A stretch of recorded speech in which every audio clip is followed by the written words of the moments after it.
So I'm joined by Matthew Murphy, Farm Manager, Newford Farm. Matthew, we're just after going through the February and March born calves there. They're quite an impressive bunch. They've done very well in the last few weeks. Yeah, they were weighed about 3 weeks ago, and the bull calves were averaging 196 and the heifer calves were averaging 178. They're doing about 1.3 and 1.2, so happy enough with how they're going at the minute, and we'll keep them going that way hopefully. We took dung samples from there about a month ago. They came back clear, but I kind of noticed a few evenings when I'd be moving them on that the calves were still coughing. After getting a bit of a jogging, they were coughing. So we done them last week for lungworm, and this week now the coughing is gone, so hopefully that'll put that to bed. Just on the first calvers then, I picked them out to give them a bit of TLC and put them on their own. And I had a bit of pour on left over from last year, and I just stuck that on them just as well. They're still young stock, they're still only 2 years old, so to give them every chance, I put a bit of pour on them, and hopefully that'll keep them quiet for a time being. So some of them calves, Matthew, they're coming up near 5 months of age. What's the plan for them in regards splitting the heifers and male calves as they're getting older? Yeah, well, there'll be no need to split them up. Hopefully within the next week or fortnight we'll be going castrating all the male calves, and once they're castrated there's no need to run them separately. I already have 3 groups of cows and calves going around, and I don't really have scope for any more to go around. Will you keep the 3 groups going for now? Say there's them older calves, there's a batched in, say March, April sort of born, and then there's the first calvers. As long as you can, will you keep that sort of process of 3 groups? Yeah, well, we were stocked high here on the home farm in Newford. We were stocked at about 4.5, and by taking out them 21 first calvers and bringing them down to the out farm, we're stocked around 3.5 now, and it's a nice stocking rate to have this time of year. We're planning on cutting the second cut silage now next week, or the next window of weather, and when that comes back into it, we'll have another block of land and I'll divide them up again then. And say longer term then, cows are in good condition. You'd probably look at maybe weaning, say that batch of strong calves maybe early, getting them back out and settled on grass. Yeah, like if you think about it, our heaviest calf is 271 kilos. Come the end of September, that calf will be 300 plus, 340. There will be some calves that could be weaned early September, middle of September onwards, and them cows that are in good condition, they can run tight in a group for a while. That'll allow us to build up grass then heading into the autumn. And the other thing I suppose that'll allow you to build up grass is you're going to start feeding some of your forward steers and heifers soon. Yeah, and that'll reduce the demand in that grass. It's like everything is, grass is good at the minute, good growth rates, but heading into August and September we need to start thinking about building grass for the fall, and before you know where you are, you'll be closing off paddocks. So your steers and heifers, Matt, they've performed fairly well, so they have overall, despite a slow start. They were weighed recently enough. How have they done? They're probably doing more than the kilo a day now, but since turnout they've done 0.9 to the kilo. They're touching the kilo. So happy enough with how they're doing.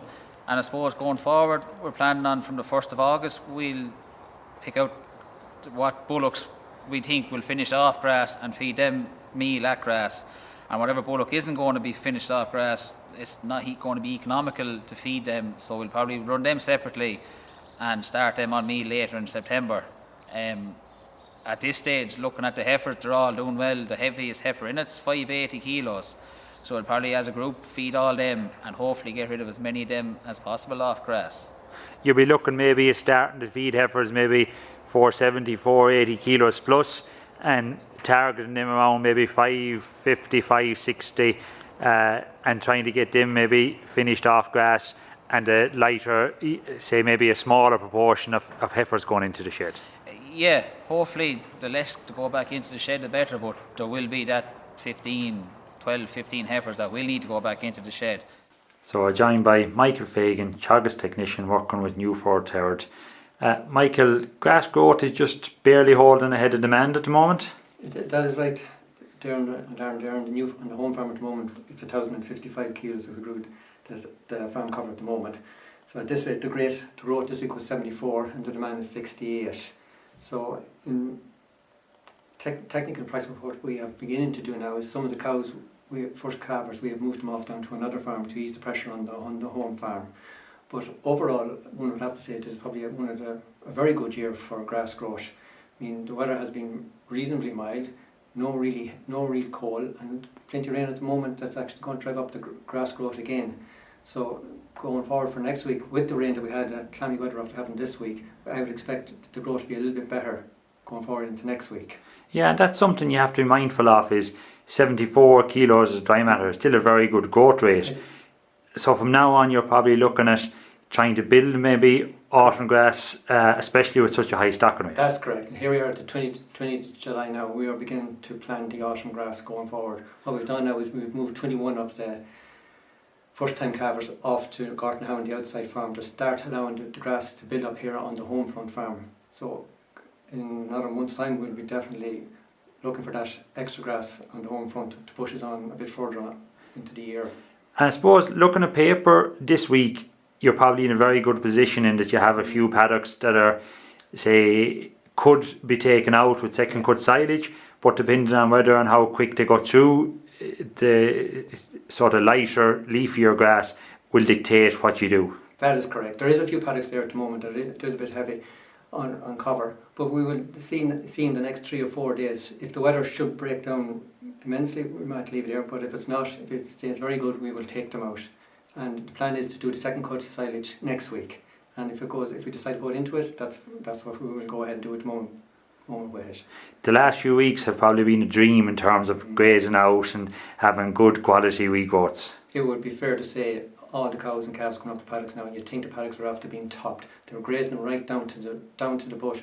They're lolling out in the fields. They're very, very contented. The fields are very, very same as an area. It's just completely, utterly just grazed down to the butt. There is no such thing as any toppings or trimmings in the fields. And you can really see it in cow condition, that just walking through and people are seeing the video, that in the last few weeks in particular, the cows have really started, the mature cows have really started to gain in condition. Yes, the mature cows at the moment are roughly about a condition score of 2.78 up to 3. It'd be fair to say that while the calves have been working the cows, it is now, from the 1st of August on, the cows are going to start putting on the condition. And you are right what you're saying, after you'll see in the video that they are in very good condition. They're in what I would call the right condition at the right time of the year for where they should be now.